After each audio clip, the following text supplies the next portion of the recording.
There is a place that is spoken about only in whispers, a dark area that spawns the beginnings of urban legends, a place where anything can happen and usually does. During the light of day, it hides just outside of view, but when the sun goes down, spirits, creatures of the night, roam free, and things do go bump in the night. It is in every state and every country, and there is no escaping it, no matter how safe you feel behind your locked doors and latched windows.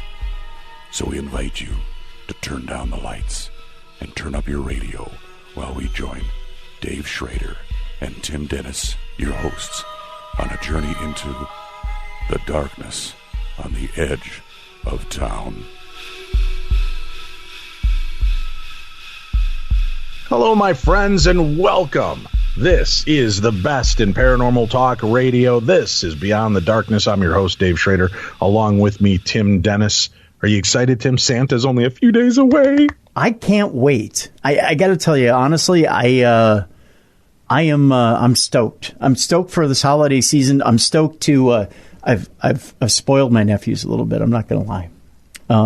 I can't wait for him to get over here. Really? Yeah, I can't wait. Excited. I can't. I Very am. Cool. I am stoked. I got to tell you, my youngest nephew is. He's I think he's honest to God going to be a professional wrestler. I'm trying to prepare my sister for this. She's scared out of her mind. He's only 7. He's going to be 7 here in January. I'm putting the horse before the cart. He's 6. He's going to be 7 here at the beginning of the year. And I think, honest to God, he's going to be a pro wrestler. I couldn't be happier. I couldn't be more excited. I don't know whether I should reveal what I got him for Christmas. But I've set up my own, they got a new house. They bought a new house right before the new year here. So essentially I'm outfitting his house to become a performance center. So he will become a professional wrestler. Yeah. So if you have anything to say about it, that will be his career. I think so. Yeah. He's essentially told me, he said, Uncle Timmy, I want to be a professional wrestler. So I'm doing everything I can to make that dream come true. Look at you making dreams come true. That's pretty cool. Yeah. That is pretty cool. So I am just looking forward to all the bright, shiny faces. I have my kids for the holiday. My dad will be in town. It's going to be great. I love that I'll be able to spend some time with family and friends around and see all my kids, and my boy will be back from college. So it's a good time of year. Very fun time of year, and I'm looking forward to it. Plus, I get to see my grandbabies. Woohoo! Yeah. I shouldn't say all my kids. Unfortunately, my daughter Jen, my son-in-law Jim, and my grandchildren out there are still in Illinois. So I won't be able to get together with them, but they will be missed. But I'm looking forward to what we have, and I'm going to try to FaceTime them during our Christmas at some point. I was going to say, there's FaceTime, too. I mean, that's how we get a hold of the rest of the relatives and stuff like that, too. But I'm looking forward to having a lot of family around, too. That's not saying that, the one nephew is the center of attention, just saying that, I'm just really excited for that, because I know he's going to, how the little ones kind of just freak out. And right. Yeah. I freak out. Are you kidding? Santa's coming, Tim. Well, I know. I look forward more. I guess as I get older, I look forward more to the giving than I do to getting. So Not me. That part of my childhood will always remain deep within me. Although my wife is horrible. I finally met somebody that's worse than I am at gifts. I can't buy a gift and keep it. I have to buy my gifts 2 days before Christmas. Otherwise, do you want a hint? Do you want to know what I got you? Do you want a hint on what I got you? That's what I have to do. I'm OCD about it. It drives me crazy. Oh yeah, I want to spoil everybody's presents. So I have to let my wife do the shopping behind my back, so I don't know what we got the kids, because I'll be teasing them all along. But my wife is just as bad. So I got my birthday gift weeks before. She got me a beautiful Boba Fett watch, beautiful, nice Boba Fett watch, which I got weeks before my birthday. I got a Fitbit for Christmas that I got right after my birthday.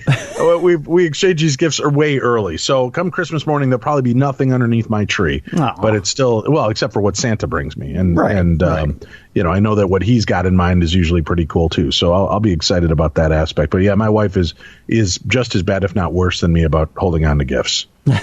we've exchanged all of these gifts. I'm taking her with me to New Orleans as part of a gift tour for the Wizard World Conference that's coming up. I'm going to be out there the 4th, 5th, and 6th of January at Wizard World New Orleans.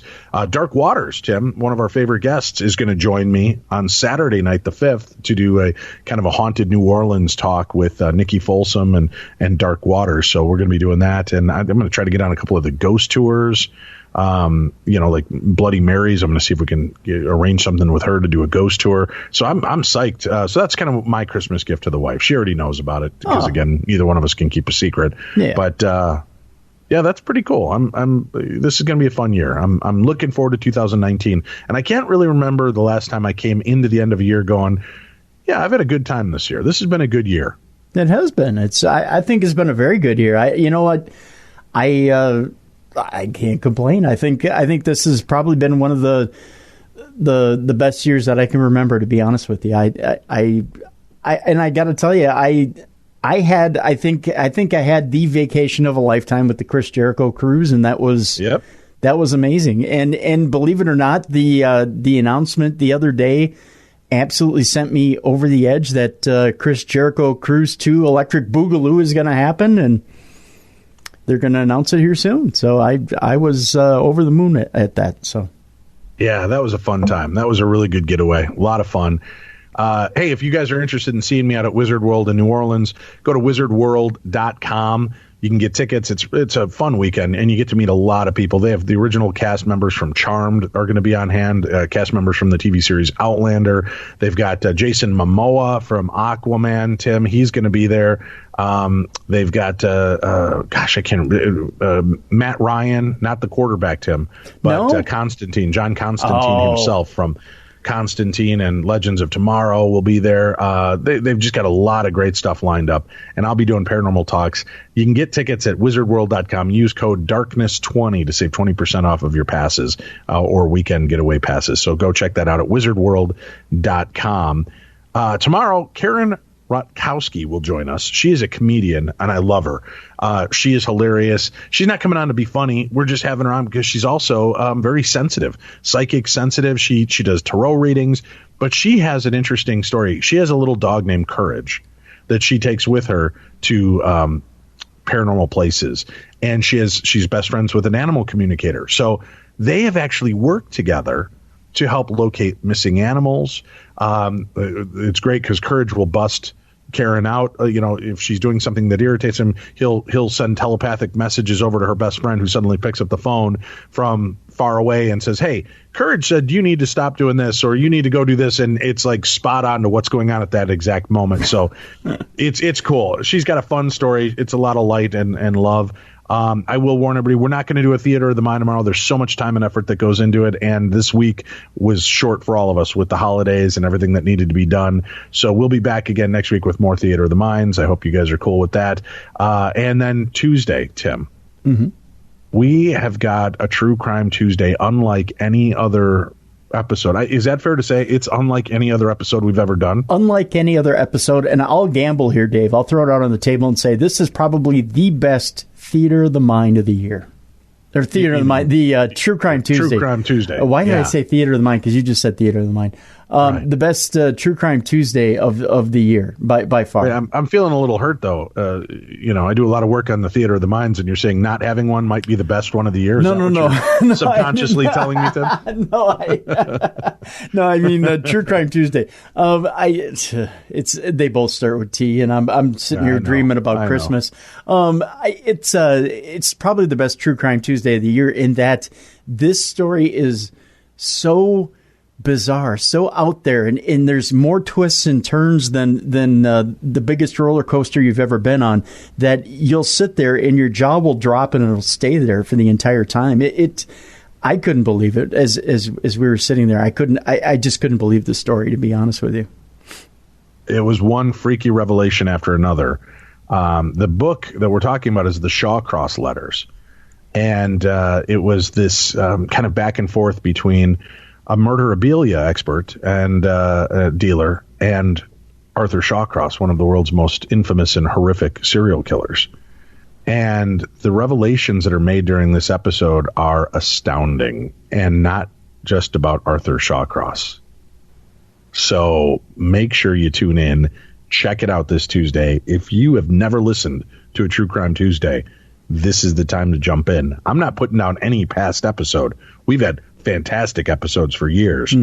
This one, a whole new level of weird and interest. So check it out. Let's get started, Tim. It's a supernatural news Parashare day. So where are we going to begin in the world of supernatural news? We're going to Montana, Dave, and it's quite snowy there, I would guess. So it's probably very Christmassy. What's not Christmassy, Dave, is taking a shot at a guy and saying you were just shooting at Bigfoot. That's not very Christmassy, Dave. Well, but, if he's all dressed in furs, you could think he's a Bigfoot. Well, you probably should look a couple of times. Everybody who's taken a gun safety course would probably tell you that. A Montana man who was out target shooting when he became a target himself is probably not too happy. It was probably because a man mistook him for Bigfoot. At least that's what he told authorities. The 27-year-old from Helena told dispatchers on Monday that a day earlier he had been putting up targets on public lands outside the city when bullets started flying towards him. Lewis and Clark County Sheriff Leo Dutton said in a phone interview with McClatchy, the man said one bullet hit 3 feet to his left on Sunday and another whizzed past him on the right. He explained that he ran into the trees for cover as more gunfire came his way. Eventually, he came out to confront the man in a black Ford F-150 who shot at him. "I thought you were Bigfoot," the shooter told the victim. In the victim's telling of the story, according to Dutton, "I don't target practice, but if I see something that looks like Bigfoot, I just shoot at it." Oh, Jesus. That was so the you should quote. really hunch over and not look like... You've got to consciously be aware in that area not to look like Bigfoot. Right. Oh. If you just sort of look like Bigfoot, he's taking shots. The man said he responded that he's not Bigfoot. Of course. The shooter advised the man to wear orange in the future.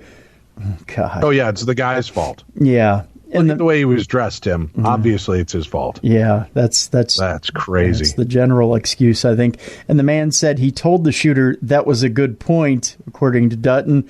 Local law enforcement are now looking for leads on who the person in the black F-150 might be, though Dutton said there was some question about the veracity of the report because it was called in the day after the alleged near-death incident and because the man couldn't describe the alleged shooter.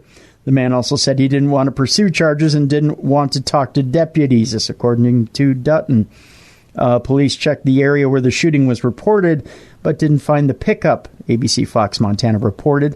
But after reports of the alleged shooting appeared in the Helena Independent Record, another woman came forward with a similar experience, potentially bolstering the man's story. So this has happened more than once. So first of all, I love how they're like, well, we might just dismiss this since this guy took a day to report it. Well, maybe he was embarrassed because maybe he did think, you know what? I was pretty stupid to be out here doing what I'm doing, not wearing blaze orange. Yeah. So, he's collecting himself a little bit. He's thinking it through. Yeah. And then he realizes, no, somebody should alert this guy because, first your adrenaline's got to be up. You were just shot at. Second of all, the guy makes a point. Jesus, you should be out here in blaze orange. You're right. And you kind of feel like it's your fault at first. And then it just takes a day to really realize, no, even if, no matter what he shouldn't just be taking shots at anything that he believes is a Bigfoot. He should be checking before he just takes a shot. Exactly. So I get why you would wait a day. I really do. You and I think on the outset, I'd call immediately. But you might, just out of embarrassment and out of that sense, you might just be quiet about it. I'll tell you this much. If that would have happened up north in Minnesota, if someone would have taken a shot at a guy and you're out deer hunting, the guy might fire back if he had a rifle in his hand. The woman told law enforcement, the woman who had been shot at, told law enforcement that she had been shot at by a man in a black F-150 as well. Bigfoot didn't come up in that woman's report, according to Dutton, but the woman did give a better description of the man who she said she also confronted about shooting at her. "We're working to find this person," Dutton said. "It is of great concern that this individual might think it's okay to shoot at anything he thinks is Bigfoot. If the reports are true, the shooter could face attempted negligent homicide charges. However, Dutton said he doesn't think that the public is in danger." Really? It seems to be a localized event to one geographic area, Dutton said, referring to the North Hills near Helena. A study in 2017 found that despite sightings reported across the country each year, only 16% of Americans believe Bigfoot is real. Compare that with 50% of Americans who believe in ghosts and 35% who believe ancient aliens visited the planet. Yikes. See, yet another reason to not go outdoors. If it's not bad enough that the outdoors want to kill me, Tim, now I've got possible hunters taking shots because I look Bigfootian. Bigfootian. Isn't that a thing? Bigfootian? I think that is. Yeah, I believe that's the right tense you put on that. Thank you. All right, where are we off to next? Well, it's been a record year for sightings of the Loch Ness Monster, Dave. Nessie is out there, and according to 13 people in 2018, they done seen it. New statistics revealed that the legendary creature was spotted by 13 people in 2018. Statistics released on Tuesday revealed the legendary monster was seen by 13 people in 2018, up from 11 in 2017 if you're keeping score at home. There have been a total of 1,106 sightings of the mythical, I almost said mystical, mythical monster since it was first spotted by St. Columbia over 1,000 years ago. The first sighting of Nessie this year was back in March when American Dakota Franzen reported seeing a large dark shape, roughly 40 feet in length, moving about in the water near the Urquhart Castle jetty. She said the shape seemed to purposely avoid the boat traffic, but when a black speedboat passed by, it briefly surfaced showing its gray skin, which resembled that of a hippopotamus. Dakota, who was on holiday in Scotland from Idaho, coincidence, claims that it, because our first story was pretty close to Idaho, claims that it, I don't know. I'm just reaching. That's a bit of a stretch. Don't pull an oblique reaching for that one. I did, actually. Claims that it started swimming towards the shore opposite the castle before it finally disappeared.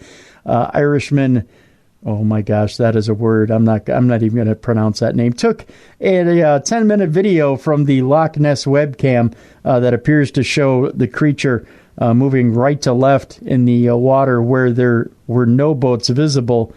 The man first noticed it swimming towards Urquhart Bay, but when two cruisers came down the middle from the loch from the north, it sank briefly before coming back up again, but staying lower in the water than when it first appeared. As the cruisers got closer to the object, it sank completely, but never came back up. On June 1st, a family from Yorkshire were staying in the Highland Lodges holiday park when they managed to snap a picture appearing to show the head of an unknown creature caught in the moonlight. It remained for a few minutes before disappearing. On August 5th, a dark brown, strange-looking lump, which I've been described as in the moonlight from time to time, was spotted on the surface of the loch by a family from Leeds as they were driving through the area. Revisiting a few hours later, the lump, which sometimes gets hungry at that time of night, resembled an upturned boat and had disappeared. On August 8th, just 3 days later, something unexplained was seen near Urquhart Castle by 10-year-old Isla Ross. There was no boat traffic nearby when Isla managed to snap a picture on her iPhone from the back of her parents' car. On August 16th, a local resident reported a possible sighting of Nessie around 40 feet from the shore of Dora's Beach. The witness said he was no less than 100 meters on the Woodlands walk behind the beach. On August 17th, less than 24 hours later, there were another two sightings on the same day. The first took place at around 9:40 a.m. when the Locke family from Canada saw a solid dark shape appear close to Urquhart Castle. The sightings lasted around 1 minute and were captured on camera. Just a couple hours later, 12-year-old Charlotte Robinson snapped what was described as one of the best in years while on holiday from Leeds. She was staying at the Loch Ness Highlands Lodges with her parents when she spotted something unexplained just 50 feet away and took some pictures on her iPhone. On September 5th, two men on holiday from England saw a dark shadow in the water near Dora's Beach at around 5:30 p.m. Deepak Ram and Tom Smith initially thought the shadow was just a wave, but it remained persistent at around 35 seconds with water moving around. When they zoomed in through their camera phone, they say it became clear that it was just a stationary object. On September 13th, just over a week later, an American Nessie hunter spotted an image on Google Earth that she believes to be the real monster. Lisa Stout from Ohio had just taken her daughter to school when she began the online search. She said, "I'd been searching for Nessie on and off for the past few weeks, spending an hour or so a week on Google Earth, as well as other places I like to visit in the app. I had seen some of the latest Nessie sightings and thought that I can definitely find a better image of her than that, which I had used for motivation to challenge myself to find her. I found a cluster of pictures taken by an underwater Earth contributor all in one area near the Loch Ness Highland Resort in Fort Augustus, and noticed what I believed may be the creature known as Nessie, or at the very least what makes up for the most of the accounts of Nessie sightings that residents or tourists are seeing and reporting." On November 11th, a visitor from the United States reported seeing a dark green object that almost appeared black, protruding from the water at about 4.5 feet in height and slowly moving farther from shore. There was no boat traffic, and the sighting lasted about 30 seconds. That's quite a bit of sightings, actually. It is. I think that's kind of exciting about that amount of sightings. I know there's more. Instead of reading all that, let's get into the next couple of news stories. But those, at least that gives us a good taste of what's been going on and the kind of sighting. Not just could be a branch head poking out. These are pretty exciting, dramatic accounts, I would say, in some senses. That's true. That's true. What is beneath Area 51, you may ask? Well, a mysterious crater emerges next to the top secret base and sparks a frenzy. A mysterious crater-shaped hole in the ground near to Area 51 is unlike anything ever seen, and has prompted theories that the bizarre crater could be an entrance to an underground military base. A bizarre crater appeared on Google Earth earlier this week, close to Area 51, and appears man-made with a strange tower emerging out of the huge ditch.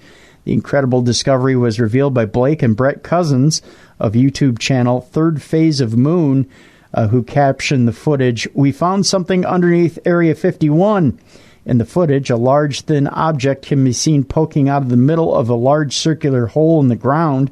The shock revelation has sparked a frenzy of theories, including the huge tower inside the vent is the tower of a new top-secret underground military base." Speaking about his discovery, Blake Cousins says, "Conspiracy theorists are going wild right now. This could be some sort of vent or a tower embedded within a crater close to Area 51. This is not a natural phenomenon. It is quite a mystery," he went on to say. Ufologist Kyle, who works with another YouTube channel, UFO Proof, claimed that the crater is a sudden addition to the landscape that he has studied for years. He said, "It doesn't relate to any of the other craters in the area. This one looks like a tower or a vent. It is a massive crater. The tower looks like it is dozens of feet tall. The crater doesn't relate to any of the other craters. This is no measuring device coming out of it. There might be a base or something underneath. It has been dug out, carved out by humans. You hear about Area 51 as a massive city underneath the ground, and this could be linked. It shouldn't be there, and it shouldn't exist. The crater is just miles from the top-secret military base, Area 51, which has been previously linked to various alien experiments." Here's the thing. The problem I have with this is you would think being a highly secretive location, that would be kind of blocked out from Google Maps and the ability to kind of zoom in and take a peek at that stuff. Don't you? Or I don't know, am I missing something here? Well, depending on the day, I would think. With something that big, it would be kind of hard to block out unless there was some sort of agreement between Google Earth and the government that they wouldn't photograph that, you know? Yeah, I don't know. I would feel if it's really the secretive base where they're doing a lot with the technology, that would be an area that's kind of a no-fly zone. Right. That they wouldn't give a truly detailed. But who knows? I don't know. All right, Tim, where are we off to next? Well, we're going to a house in Nantwich, Nantwich. I sound like I'm going overseas by way of Chicago, Dave. Over by Nantwich. Where Coach Dicka and a paranormal activity group have discovered human remains over by there. Oh, I've heard about this. Go on. Yeah, the discovery of a human bone in a Nantwich house. Nantwich. I can't get rid of the accent, Dave. I would like... We're going out there looking for some spirits and some ghostesses up in Nantwich. I would like to root for the Bears and have a sandwich from Portillo's. The discovery of a human bone in a Nantwich house was a hoax, according to police. Shortly before midnight on Wednesday, December 18th, Cheshire police were called to an unoccupied house on Whitchurch Road in Newhall, Nantwich. I want to do it again. Nantwich. Nantwich. They attended after the discovery of a human bone was reported, but on arrival, police found that the bone was placed there as a hoax. In a YouTube video, the Paranormal Activity Group Proving Demons... Oh, that's a kind of a different name. Found the bone after a ghost told them there was a body behind a wall in the building. After knocking through the wall, the group first found a Santa doll and then a human bone. Well, everybody knows Santa brings demons. I mean, wow, you're only Krampus. one. Yeah. Yeah, you just got to reverse the letters and get Satan out of Santa. Good grief. I mean, they're proving demons. That's the name of the group. I mean, come on. On the discovery, one of the members said, "Don't touch that. This is now a crime scene." God. The video shows a member of the group calling Cheshire police on 101 and describing the human bone, calling themselves urban explorers. Ooh, they're edgy, Dave. They're urban explorers. Edgy. Yeah.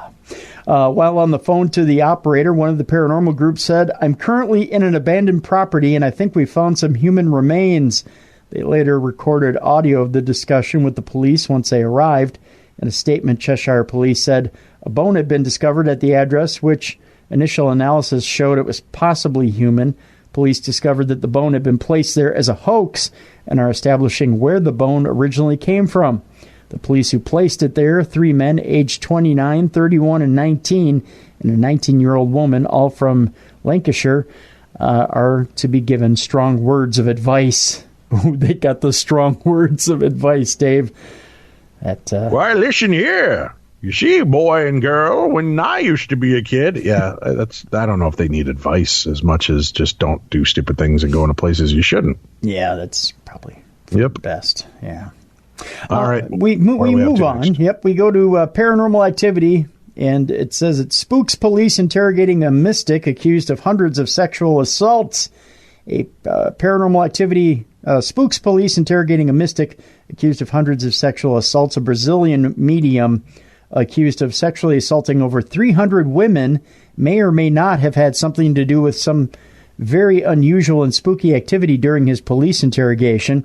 A series of unusual events took place during the 2-hour interview with, I believe this is João Teixeira de Faria, who is also known as João de Deus or John of God, on Sunday night in Brazil.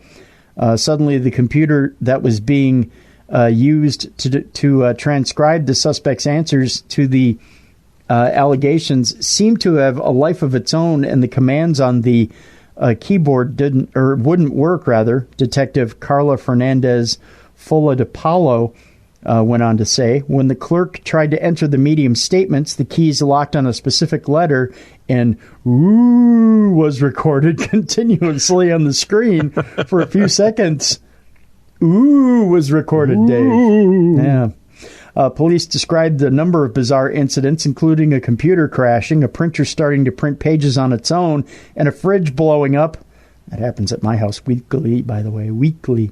It said, I plugged the lead of the air conditioner into an extension shared with a mini fridge, and the electrical wiring suddenly exploded, burning out the fridge.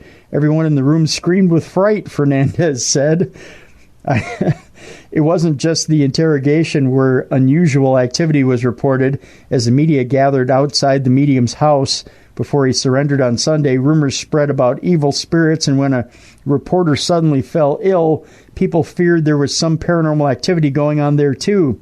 Teixeira denies sexually abusing hundreds of women around the world, including his own daughter, under the pretense of healing through miracle surgeries.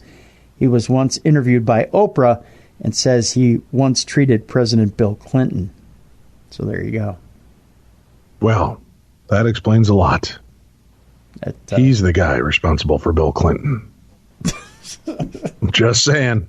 All right, where are we off to next? Well, we get into The Conjuring 3 a little bit. There's some plot details that have been confirmed in a new story. Patrick Wilson and Vera Farmiga are reprising their paranormal investigators, the Warrens, in The Conjuring 3. The third installment will be quite different from the other two, but it's still based on a true story. This, according to producer James Wan in an interview with Bloody Disgusting. It's not necessarily based on an artifact, but it's based on one of the Warrens' case files, Wan went on to say in the interview. All the Conjuring films are based on the case files, so they're more based on the true story aspect of the real-life Warrens. I think that's important. It's important that the mothership stays true to the inspiration of the real people. The spin-offs are where we get to have more fun and do weird and wonderful, crazy things. The mothership of it being the Conjuring films. We wanted to come back to the real stuff, he went on to say. It's this guy who was on trial for committing a murder, Wan said. I think it's the first time in America's history where the defendant used possessions as a reason and as an excuse. Michael Chavez, who directed The Curse of La Leonora for Wan, will direct The Conjuring 3. Needless to say, he's impressed Wan. He definitely did, Wan said. I feel like he's this young, up-and-coming filmmaker in this world. He's a guy that understands how these films work. He's really great working with actors, and I feel like that's something I want and I need to work with. Someone that people like Patrick and Vera would feel comfortable with. The Curse of La Leonora, or Llorona, rather, will be in. It's really weird because you're not supposed to mention the L's. It's like La Llorona or something like that. Oh. I've been yelled at this before, so expect the emails. Llorona? Is that what it would be? La Llorona. Ma Llorona. You said the L. Well, the middle L, I think, is okay. It's the middle one. Or the first two. Whatever the it double is. L's. Yeah. Will be in theaters on April 19th. So there you go. He says, I've been a big fan of that story, of that world, Juan said. I think it's really cool to look at the other culture. I'd love to explore more Asian-centric stories. Of course, Aquaman is already in theaters. And a darn good movie, as Dave and I think have both told you. So there you go. Yeah, we'll talk about that in a little bit. Okay. We got another story for me here before we take a break? We've got one more here. Cannibal Corpse's Pat O'Brien called his parents to warn about an alien invasion, and over 80 firearms were found in a rental home. Oh boy, the 53-year-old guitarist was recently released from prison. A new report by Blabbermouth reveals that the newly released court documents state that the Cannibal Corpse guitarist Pat O'Brien made phone calls to his parents on the day of the arrest, telling him about the rapture and how aliens have landed. Similar statements were made by the owner of the house that Pat broke into in Northdale, Florida, who revealed that O'Brien warned the residents about the rapture and claimed how someone was after him. The guitarist appeared in court on December 11th, one day after his arrest, wearing an anti-suicide vest, and his bond was set to $50,000. O'Brien was released on December 14th after paying the bond. According to the Tampa Bay Times, the rental home where Pat lived in and where the fire broke out on the day of the incident was investigated by the authorities, and a large stash of weapons was found. This included about 50 shotguns, with one of them having a barrel illegally sawed off, 10 semi-automatic rifles, 2 Uzi-style guns, and 20 handguns. And don't forget about that partridge in a pear tree, because it is the holidays after all. The pile also included 2 military-grade flamethrowers that were already reported on, and a large amount of ammunition stored in boxes, military-type metal cans, and ammunition belts, other weapons, and weapon parts. And by the way, there were also 3 skulls in the pile. There you go. Yikes. Yeah. Yikes. So the guy from Cannibal Corpse, well stocked. Obvious. All right. We're going to take a break. We'll come back with more. And your story's next in Parashare here on Beyond the Darkness.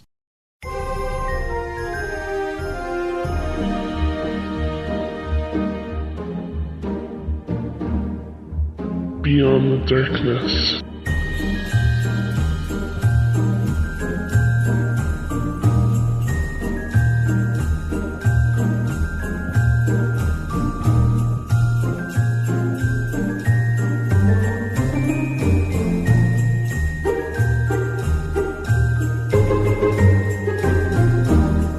Hello, welcome back to the best in paranormal talk radio. I'm Dave, that's Tim. Wishing you a very happy holidays and a safe Christmas. We hope that everybody travels safely. Please no drinking and driving during this time of year.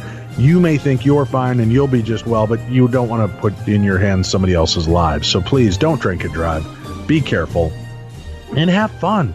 Love, laugh, get out, see the world, do something exciting for yourself.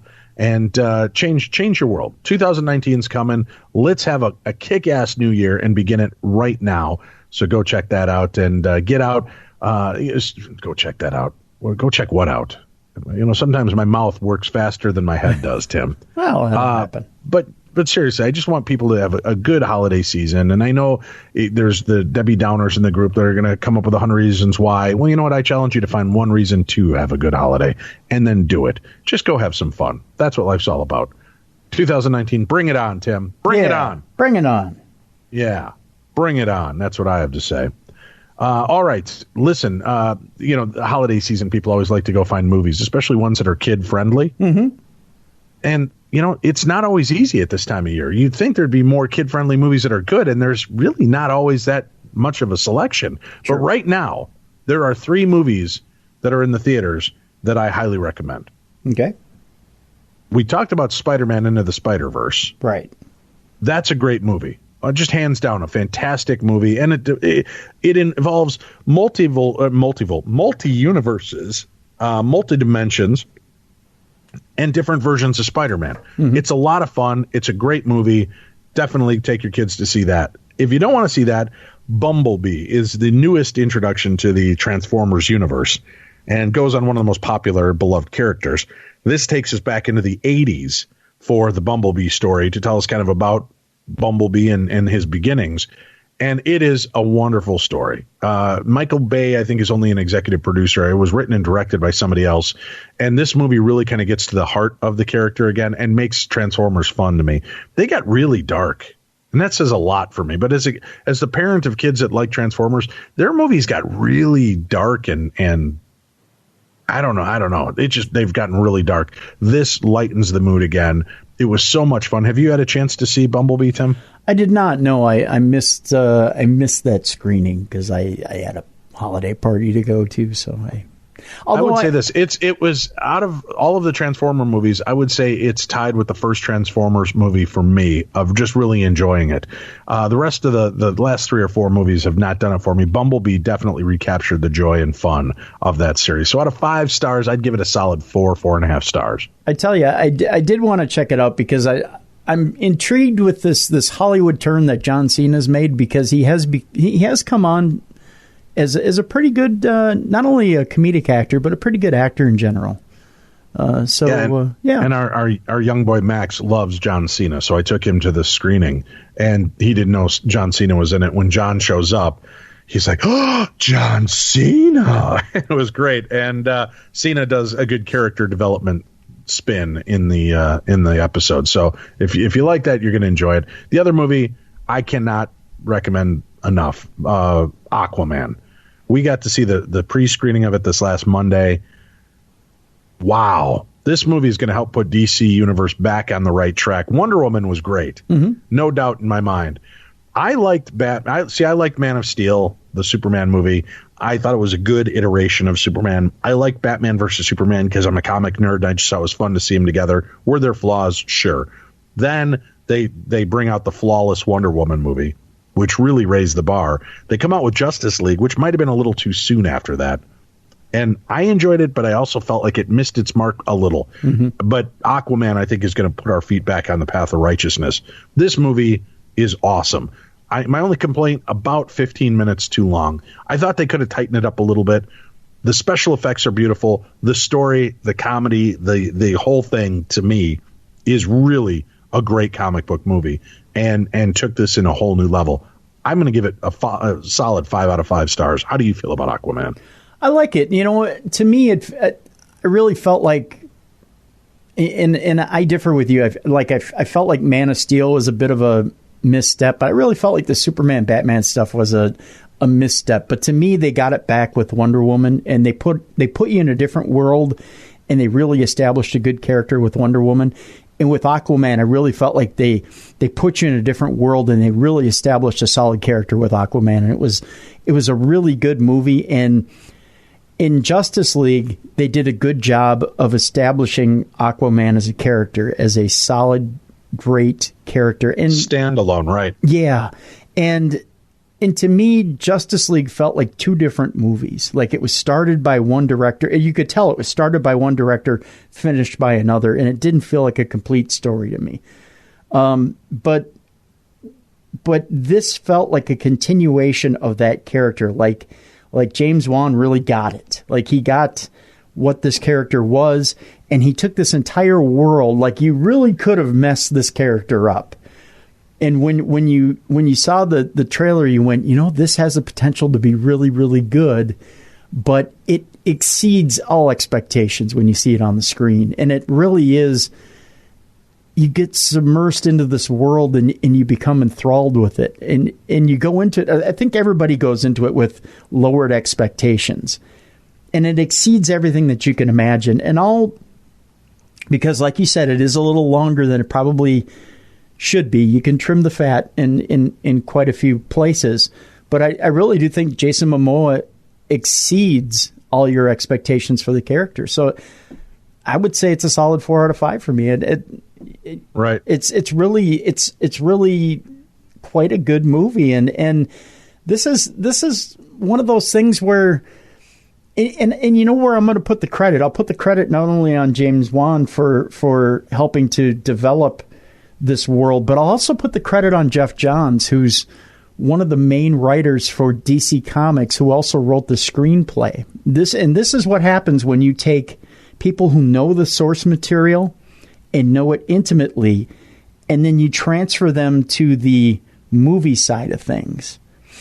And that's the mistake that they made with Zack Snyder and giving him the DC universe. He tried to ape or copy what he had seen in the DC universe, and I don't think it was true to the source material. So I think if they take Jeff Johns and they put him in charge of DC movies going forward, I think you'll see stuff that's more true to the source material, and you will get good movies.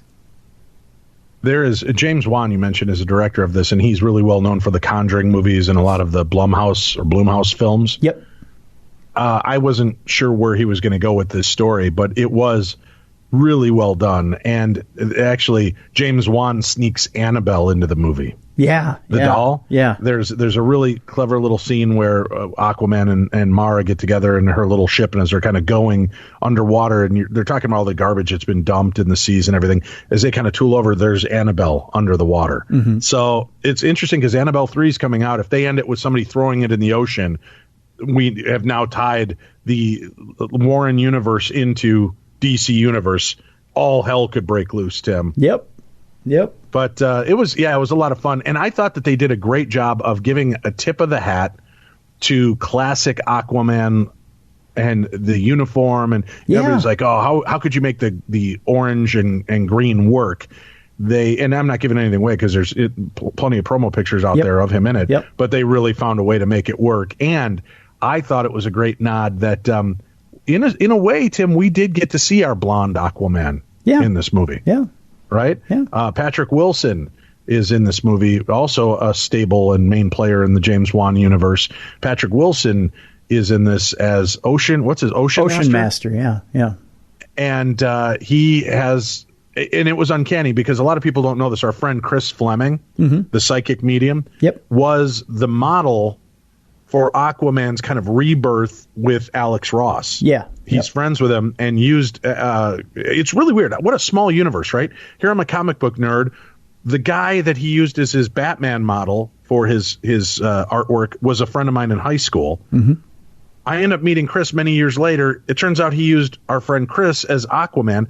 And there were some points there where Patrick Wilson looked like Chris Fleming playing Aquaman to me. It was pretty funny. Yeah. But I thought they did a really great job overall. Yeah, it's fantastic. And they take little bits and pieces of different genres and make it beautiful. This is kind of the Thor universe.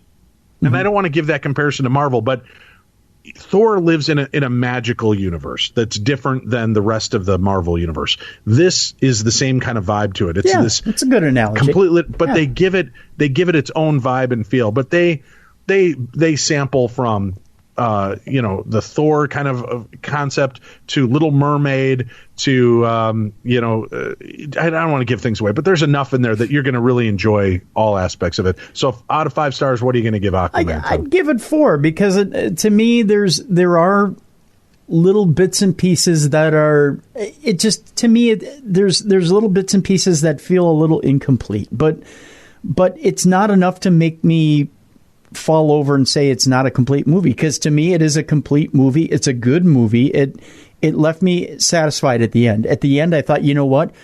I do want to see another chapter of this, and I do want to continue to follow this story. So to me, I was completely satisfied at the end of the movie. I thought this is a great movie. I love it. Yeah. Fantastic. Tomorrow, make sure to tune in. Karen Rontowski joins us. She is a comedian. She's a paranormal investigator, a tarot expert, and one of the funniest, sweetest people I've ever met. Plus, she's got a dog that helps her in her paranormal world, Tim, and you're going to love the story. She's just a lot of fun. It's going to be a nice light show as we roll into the holidays. So that's tomorrow on the best in Paranormal Talk Radio. Make sure you check it out. Karen Rontowski tomorrow right here on Beyond the Darkness. We've got some stories to share, Tim, but first I want to tell people you can be a part of the show. You can call the Beyond the Darkness voicemail and leave a message. Tell us your paranormal encounter. 651-300-4977. That's 651-300-4977. And because we're in the giving mood, anybody that calls and leaves a voicemail between now and the end of January will automatically be entered into a drawing to win an autographed copy of my book that both Tim and I will autograph and send out to you at absolutely no cost.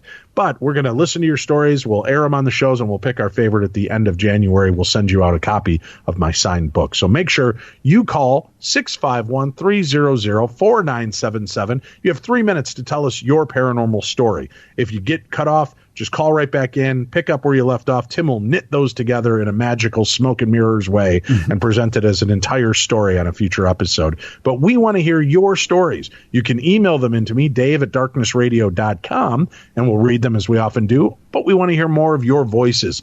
The Beyond the Voice, or Beyond, I can't even say the damn thing anymore, Tim. The Voices from Beyond voicemail is up and available. 651-300-4977. Don't just sit idly by. Be a part of the show like this caller. Hey, Dave and Tim. This is Deborah Blair. I want you to know how much I love your shows, Beyond the Darkness and Midnight in the Desert. Both are just wonderful. Thank you for all the fun laughs and dedicated work that you put into bringing great discussions and interesting guests with your insight and often silly sense of humor. Supernatural happenings have been in both sides of my family lines for many generations, from before my conception. For the most part, I leave the searching the paranormal to you and others who are great at it, and I put my focus and work with people healing and finding meaning in their lives with psychology, Jungian analysis, Quaker practice, and teaching prayer and meditation. For decades, I have believed and encouraged others to pray safely for all before setting off on their car journeys, long trips, commutes, and for daily tasks. Even when leaving a store after a short stop for an errand, I encourage taking a moment for prayer that you and your vehicle and all that you meet will be safe.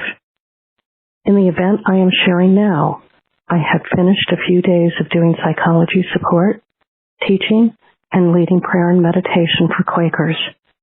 It was late at night when I left for my next destination, which was a few hours away.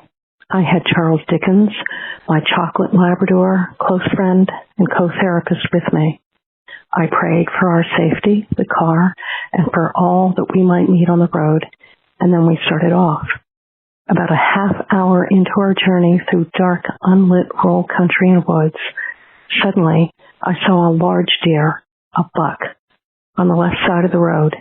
It leapt toward the front of the car, and there was no way the braking could have stopped the collision. But suddenly, Bright light was everywhere surrounding the car and the deer. Time seemed suspended, and it was profoundly quiet. The deer appeared to be lifted up and frozen in midair at the left side of the car. I remember the look of wonder, but not fear, in the deer's eyes as it was frozen, hovering in the air, moving past the car, its nose within inches of the window as we passed. I locked eyes with it from my driver's seat. Time seemed frozen except for the deer being moved around the car in the astonishing bright light. Charles Dickens, the Labrador, barked the whole time, as he often did, trying to protect me from people, horses and cows and fields by the roads we traveled, Canadian and American border guards, ferry boatmen, people at the gas stations, anyone that he thought might take his human away. He was gentle with my clients, who loved him, but when we were in the car, he was always alert to what he perceived as danger. This deer, floating in the bright light that surrounded the car, was danger in his mind. Then, as the deer passed the car and was placed on the right side of the road behind us, the light faded. It was then that I felt unfrozen and stomped on the brakes. In the taillights, I saw the deer, stunned but standing there, unharmed. After a moment, it leapt into the woods and was gone. I caught my breath, then prayed thanks to God for saving us, the deer, and the car. Then Charles and I continued on. I was in a state of wonderment, feeling the divine love and support I knew God had kept all of us safe on that lonely late-night journey. I don't know if that was an angel or direct intervention by divine. I understand that everyone is saved, that not everyone, rather, is saved from tragedy by prayer. And I have had and I have supported people who have had grave tragedies and health challenges in their lives. The prayer did not seem to change, but personally, over the years, I feel we need to pray no matter what, as our limited human minds don't know what higher order is at work. That being said, that night with the deer and other encounters I have had in my life are miracles that keep me praying and always praying before driving and any activity, even when just stopping for a quick errand or doing something that seems routine. Thanks for listening. And again, thank you for the great shows that you do with Beyond the Darkness and Midnight in the Desert. Many blessings for you and yours. This is Deborah Blair, calling from Vermont. Yeah, hey, David. Tim, I actually just wanted to contribute a little story. Now, it's actually not a story that happened to me. Rather, it's actually a story of something that happened in the town I live in back in the late 1800s. And it's not really a ghost story. I guess I couldn't call it that, but it's more just connected to the paranormal. But anyway, back in the late 1800s, there was a very, very popular bishop that lived here in this town in St. Augustine, Florida, he died in the mid-1880s, I believe, and I'm not 100% sure of his name. I used to know, I can't remember it now, but anyway, he died, and he was very well known and liked.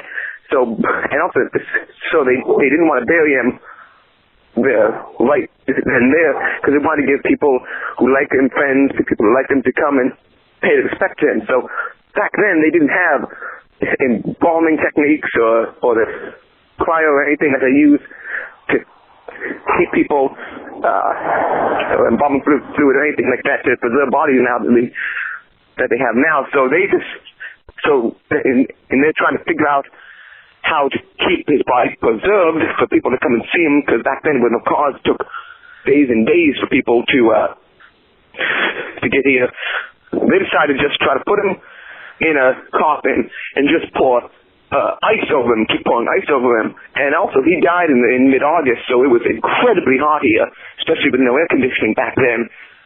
So they kept trying to preserve his body with ice, kept him on ice, I guess you'd say, for a little over a week, and then finally had his funeral in the cathedral here about a week and a half after he actually died.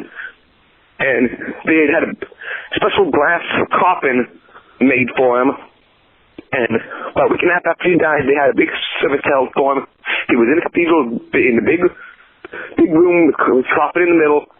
And as all the people are in there paying their respects to him and whatnot, he actually, his body exploded, and the coffin, which was thankfully open, it wasn't shut, and thus sending glass particles everywhere in people's faces. But anyway, his body actually exploded in little bits, sprayed all over the people inside. It was smelled horribly, and they ended up having to get everyone out of there. They had to go and get brooms and stuff and try to get up all the bishop bits, I guess you call them, and scoop them all back into the coffin, and then they sealed the coffin up and then just planted him in the ground. But even though most people and scientists now think that he basically just exploded because all the gas and stuff in his body was just finally all the pressure made him explode, but there are people to this day that still believe that he exploded because his spirit or soul, whatever you may call it, was very angry at his body not being buried in this timely manner. So anyway, I just thought I'd contribute that little story to your show. I love all the podcasts and hope you both are doing well. Welcome back to the show. All right, it is time now for your emails. Now that you know how easy it is to call in at 651-300-4977, you can email in your stories as well. This one starts off with, please don't use my real name. All right, we won't. Hello, Dave and Tim. First of all, thank you for the show. I've been listening for about 5 years, and I love your program. For a while now, I've been meaning to write to you with my experience, but never got around to doing so. So here it goes. When I was around 14 or 15, me and my brother had bedrooms next to each other. Around 2 a.m, I'm sleeping, and suddenly I hear knocking on the wall next to the door and coming from my brother's bedroom. First, I thought he was trying to scare me, so I tried to ignore it. Then I started thinking, this is a stone wall. If he was doing this, he would be punching the wall pretty hard. So I got out of bed, went to his room, and opened the door, and the knocking stopped. But he was in bed. Now, really irritated, and for sure he was trying to scare me, I go back to bed, and it starts again. I jumped out of bed, felt the wall, and could feel where he was hitting it. I still heard it when I silently opened my door and got to his room. I opened his room, all was silent again. I was standing so I could see into my room and my brother's room. He was asleep in his bed. At that moment, the door knocking started again, and my brother's door slowly started to close. Seeing this freaked me out. So back into bed I jumped and tried to ignore it. After some time, it stopped, and I fell asleep again. I asked my brother the next morning how he had slept, but he didn't hear anything. This was the only time this ever happened, thank God. Now, the other story I have, but I'll keep for the next time. Oh, just kidding. I hate when people do that too. On your show, you have had parashares from people with dream premonitions. Your advice is to write them down when you wake up. All my life, I've had this, but doubted it because it could be just deja vu. So I started writing down dreams I could remember. I don't remember of other people have told this, but I can really feel or see the difference between a normal dream and my premonition dreams. So I only write down the dreams I feel like where premonitions have appeared. Mostly it would be small things like meeting an old friend in a specific location. Also, sometimes this could be months between the dream and it actually coming true. Also, some dreams never happened until now, but I've had 2 dreams that I wanted to share with you. The first dream was a really short one. I dreamed my family congratulating me with my wedding. As I have been single for all of my life, this really surprised me. I had no intention on finding a partner, but I put it in my little book. 2 years later, I was looking for a vacation to go to in Asia, and I saw an ad for a dating site. I had 2 weeks vacation time and had time to kill, so I made a profile and signed up. I have to tell you, I'm not the best-looking man, more the Buddha kind. But the next day, my inbox was full of messages for the website. Keeping it short, I met someone and we chatted for weeks. I told her I was looking to go to Asia for vacation, and she asked me if I could come to Vietnam, where she is from. Without a doubt, I booked the tickets and hotel with what is strange for me because all my life I went on maybe 2 dates because I am pretty shy. I was at the airport standing at the gate for boarding the airplane, and I was thinking to myself, what am I doing? Going to Vietnam to meet someone for the first time? We all know the stories about the women from that part of the world, but I couldn't go back anymore. Then I remember my dream about my family and the wedding. It felt like from the moment I met her online, I was guided, because when I think about it now, I would never have done such a thing. But we met, it was great, and now we are living together and are married for 3 years. My family also doesn't understand, knowing me, why I did it, but they are happy for us. I have one more story to share. One night I dreamed me and my co-workers were driving in his car and talking about how the new company is so much better than the old company we worked for. At that time, my job was great, and I could never see me leaving the company. But after about 1.5 years, there had been so many bad changes, I was looking for another job. I got an offer and accepted it. 6 months later, my coworker also accepted our job offer, and we were working together again. One day, he picked me up, and we were talking about the new job and company. Then I remembered when I got home that day, I looked at my notebook, and there was the dream. I wish I could control the dreams for those damned lotto numbers, but I can't. Also, it can be weeks before a new one, but most of them are small. If you want, I can keep you updated if any new ones come true. Thanks again for the show. Regards, and that comes from the elusive R, Tim. That's all the name that he'll let me say. The elusive R. R. R. That it be. Speaking of dreams, what was that? It's that it be. Speaking of dreams, I have a dream of a creature, according to Vito. He sends in, I have a dream of a creature that is blue-gray in color with hair covering its body. What's unusual is that its eye has two pupils in a single eyeball, one blue, the other red. Both pupils seem to move independently. This being stated, this being is standing close to me, yet it is watching from another planet many, many light years from Earth. The being is attempting to communicate, and it appears that it is near death. There is some urgency for resolution, a need to know, hoping for an answer soon. I'll keep in touch if something develops. Vito, maybe it's one of the Green Lantern Corps reaching out to you, and upon its death, a ring will fly across the universe and land on your finger, and you will be our newest champion.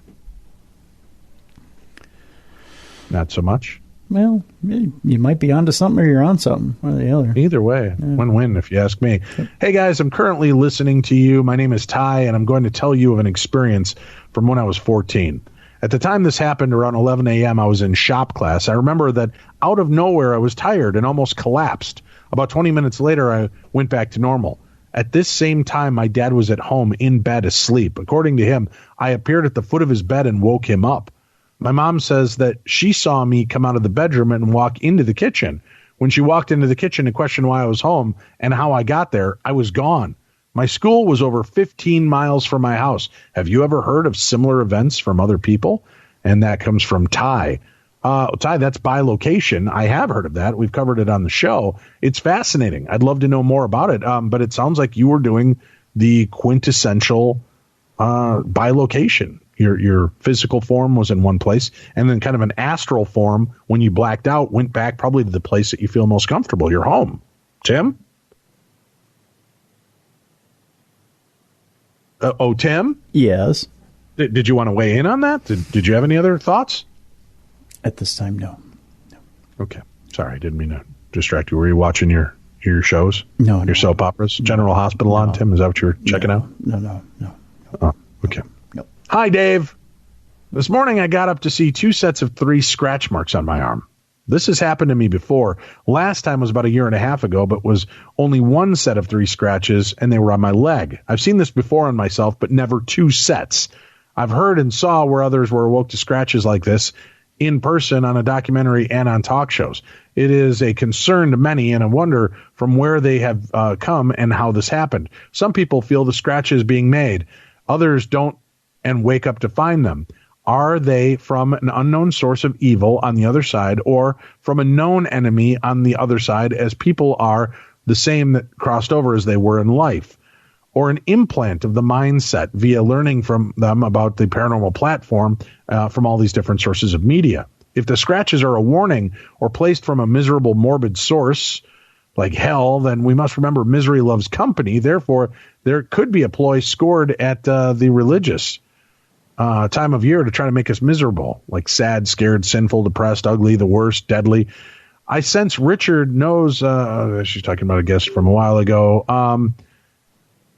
Well, here's the deal. And this comes from Wisteria. Wisteria, I don't believe that it's always the demonic or even anything evil that's causing these scratches. I think that sometimes, just sometimes, it's nothing more than us scratching ourselves in our sleep. I mean, honestly, would a demonic leave just like kind of red raised welts? I feel like it'd be a lot more painful for a lot longer, and you'd probably be bleeding if a demon really carved at you. So that's my take on it. I could be wrong, but I always encourage people to do this. If you have trouble believing that, take your hand against the bare skin of your arm or your bare skin of your leg and scratch it. And you'll notice that really the only three fingers that strike are your three middle fingers. The thumb is kind of off to the side, not doing much, and the pinky, maybe the corner, but it kind of vexes out to the side. And 3 claw marks are going to appear because that's what's on your hand. The 3 main fingers are the ones that do the scratching. So you may have just scratched yourself and you don't realize how often you touch yourself. Well, in Tim's case, he does. He keeps count. But for the rest of us, we may not notice how often we touch ourselves, your face, your arm, your leg. And in your sleep, that pattern could be taking place as well. So I wouldn't jump into the demonic realm or believing that something's trying to break me down, but that's my take on it. I could be wrong. It's been known to happen. I don't believe All right, that Tim. for a minute. Hi, Dave and Tim. I've had a paranormal experience my entire life. My most vivid one happened when I was about 6 or 7. I've never been a good sleeper, and I very rarely sleep through the night. This particular night, I woke up like usual, but this time I got a really strange feeling. I can't really explain it. It was like that feeling you get before something bad happens. At this house, we had a big grand staircase with a lovely chandelier hanging over it. My brother's bedrooms were adjacent to mine, and from our bedrooms, we could see the bottom of the staircase right up to where the landing was, which was right outside my bedroom door. So, me being the curious type, wanted to find out the source of this strange feeling. So I got out of bed, opened my bedroom door, and what I saw was these 2 figures about midway on the staircase. They weren't ghostly looking, transparent or glowing or anything like that. They looked perfectly solid and human. The only thing was that was slightly strange was that they were clad in these long kind of tie nightgown type things. And the one leading was holding an old-fashioned lantern. My first thought was that someone had broken into the house. I wanted to call to my parents, but I couldn't move. It was out of fear. I don't remember being scared, but it was like I was frozen. I couldn't move and I couldn't speak. All I could do was watch these figures ascend the stairs. As they got to the top, they didn't even look at me, which was strange because I was in their direct line of vision. It was like I wasn't there. I was also unable to make out their faces. I'm not saying they didn't have any. I just couldn't make them out. They turned and went to my brother's room. They didn't go through the door or anything. The door was open, which was strange because I don't remember it being open before I went to bed. The last thing I remember was watching these figures enter my brother's room. The next morning, I woke up in my brother's room on the floor in front of his cot. I never remembered walking into his room. I still don't know if this was a dream or if it really happened, but it all felt so real. I can still remember it clearly to this day. The house I grew up in, which is where I experienced this, was next to a cemetery. The only thing separating our house and the cemetery was a wire fence. And as a kid, I can remember climbing that fence and sitting in front of graves and talking to them. I've never told anybody about this before because it felt like a very personal experience, but I love your show, so I thought I'd share it. I've had many strange and wonderful experiences in that house and throughout my life. And if you want me to share more, I can email you again. I love your show podcast. I listen every day from Australia. Keep doing what you're doing. And that comes from Trinity. P.S. I apologize for spelling, grammatical, or spacing errors as I type this on my phone. Trinity, you did great. Thank you so much. We appreciate that. Well, that's it for this week's stories, Tim. We're done. We're done? We're done, but we'll be back tomorrow. Karen Rontowski will be with us. More fun stories. And again, I can't stress this enough, guys. If you have not signed up for True Crime Tuesday, don't miss this next coming episode. Listen, it's only $4.99 a month to subscribe to True Crime Tuesday. $4.99 a month. This episode is worth about $20. I honestly mean that. You are going to be astounded at the story that unfolds. Completely unexpected. And you guys are in for a treat. So check out that episode, subscribe. But your $4.99 a month gives you access to all of the episodes of True Crime Tuesday. Every episode, 4 episodes a month, and all the access to our past archives. So there's no reason to hold back. Subscribe now and listen to the best in true crime talk radio every Tuesday with your pals Dave and Tim from True Crime Tuesday. That's it for us on Beyond the Darkness today. We'll see you guys again here tomorrow. Same bat channel, same bat time. Have a good one, folks.